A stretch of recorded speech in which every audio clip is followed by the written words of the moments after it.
Hi everyone, কেমন আছেন সবাই? শুভ সকাল। আমি আর আবিয়া আমরা দুজনে মিলে চলে আসলাম হোটেল ঝিনাইদহ। এটা হচ্ছে পায়রা চত্বরের একটু পিছনে, ঝিনাইদহ সদর থানার পাশেই। মোটামুটি 2 স্টার মানের একটি হোটেল। তো আমরা ঝিনাইদহ এসেছি একটা কাজে, তো কাজটা হয়তো শেষ করে ফেলবো। তো শেষ করতে এখন ঝিনাইদহে এই হোটেলেই থাকা লাগতেছে। হোটেলটি যদি আমি দেখাই, এই হচ্ছে হোটেলের সাইনবোর্ড। এটা হচ্ছে ফুড সাফারি, ওদের একটা রেস্টুরেন্ট। আর নিচে আপনি রিচম্যান, লুবনান, তারপরে অনেকগুলো শোরুম পেয়ে যাবেন। গ্র্যাভিটি, অনেকগুলো শোরুম আছে। তো ঝিনাইদহ আসলে মোটামুটি একটি ভালো মানেরই হোটেল আপনারা পেয়ে যাবেন। Hotel ড্রিমিন international. আবিয়া দেখতে যাচ্ছে। বলো হাই দাও সবাইকে। হাই এভরিওয়ান বলো। তো এখন আমরা এখান থেকে বের হয়েছি ফুড সাফারিতে। কালকে রাতে খেলাম। ওদের খাওয়া দাওয়াটা অনেক ভালোই, খারাপ না। অনেক ভালো বলতে ঠিক আছে, মোটামুটি রেঞ্জের, মানে ঝিনাইদহ শহরের মতো জায়গায় ভালোই হোটেল, খারাপ না। তো এখন এইখানে ফুড সাফারিতে সকালের ব্রেকফাস্টই হয় না। এখন আমরা যাব হোটেল সুইটে, অনেক নাম করে একটি হোটেল। চলুন দেখি ওইখানে কী পাওয়া যায়। তো আবার চলে আসলাম। আমরা এখন ঝিনাইদহ শহর সুইট হোটেল থেকে নাস্তা করে বের হয়েছি একটু মহিলা কলেজের ওখানে যাব। আবিয়াদের নানু বাড়ি। আবিয়াদ যাবেই প্রথম, ছোটোবেলায় আসছিল, এখন বড় হয়ে যাবে নানু বাড়ি। তো আমরা ঝিনাইদহ শহর থেকে একটা রিক্সা নিয়ে নিয়েছি। তো সুইটের হোটেলে ভিডিও করা হয়নি, ওদের খাবার মোটামুটি ভালো, কিন্তু সুইটের হোটেলে ভিডিও করা হয়নি। এর কারণ হচ্ছে ওই অনেক কোলাহল ছিল, সাউন্ড ঠিক মতো আসতেছিল না, এইসব কারণে করা হয়নি। তা যাই হোক, এখন আমরা যাব নানুর বাসায়। ছোটোখাটো একটি অ্যাক্সিডেন্ট হয়ে গেল। অটো রিক্সা তো বুঝেনি এরা কিভাবে চালায়। তা যাই হোক, আমরা সুস্থ আছি, প্রবলেম হয় নাই। অটো রিক্সার একটু ওই চাকাটা একটু বেঁকায় গেছে, এই আর কি। এটা ঠিক হয়ে যাবে। তো এই হচ্ছে ঝিনাইদহ শহর। হ্যাঁ, ঝিনাইদহ শহর থেকে আমরা সরাসরি যাচ্ছি কলেজ গেট। তুমি একটু দেখে শুনে চালায় ওটাই নেবামে। হ্যাঁ, তো অটো রিক্সাকে বলে দিলাম, কারণ এরা আসলে যেভাবে চালায় এদের কন্ট্রোল ওই রকম থাকে না আর কি। তো এই হচ্ছে ঝিনাইদহ শহর, এখান থেকে আমরা যাচ্ছি কলেজ গেট।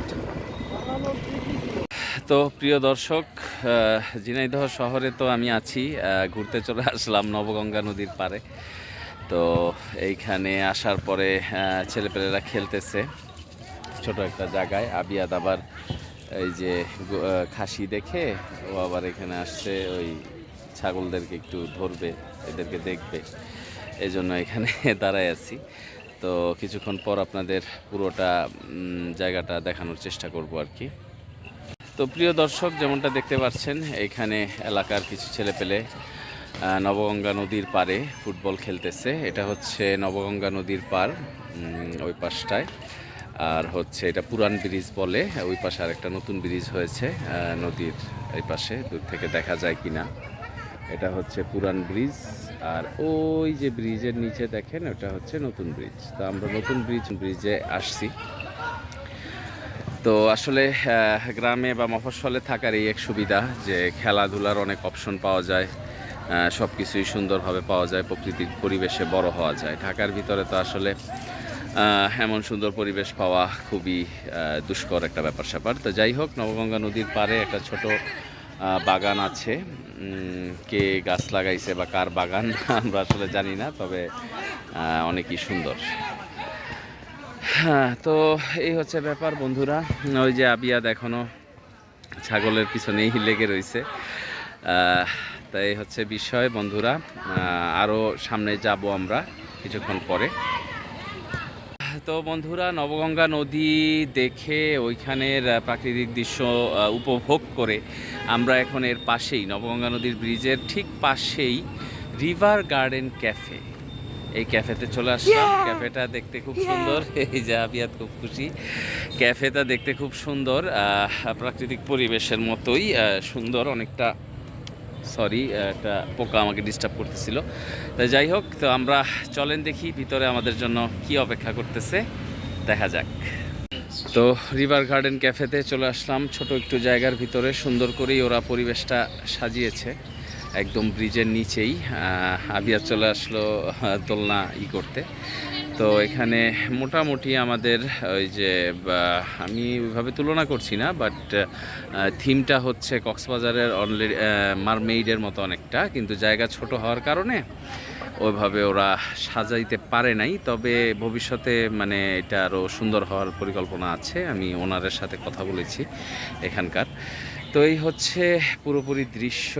আর এই হচ্ছে আমার ছেলে, ও খুব মজা করতেছে, দোলনা পেলে ও খুব মজা করে। তো এখানে ছোট একটা ব্রিজের মতন কাঠের, আর হচ্ছে পানির আছে, ফ্লো আছে। রাতের বেলা কীরকম লাইটিংয়ে কীরকম সৌন্দর্য দেখা যায় ওটাও আমরা দেখার চেষ্টা করব, যদি অতক্ষণ পর্যন্ত এখানে থাকি। তবে থাকার ইচ্ছে আছে। আবিয়াত বলতেছে ওর ভিডিও কেন হচ্ছে না, বারবার ভিডিও করার জন্য।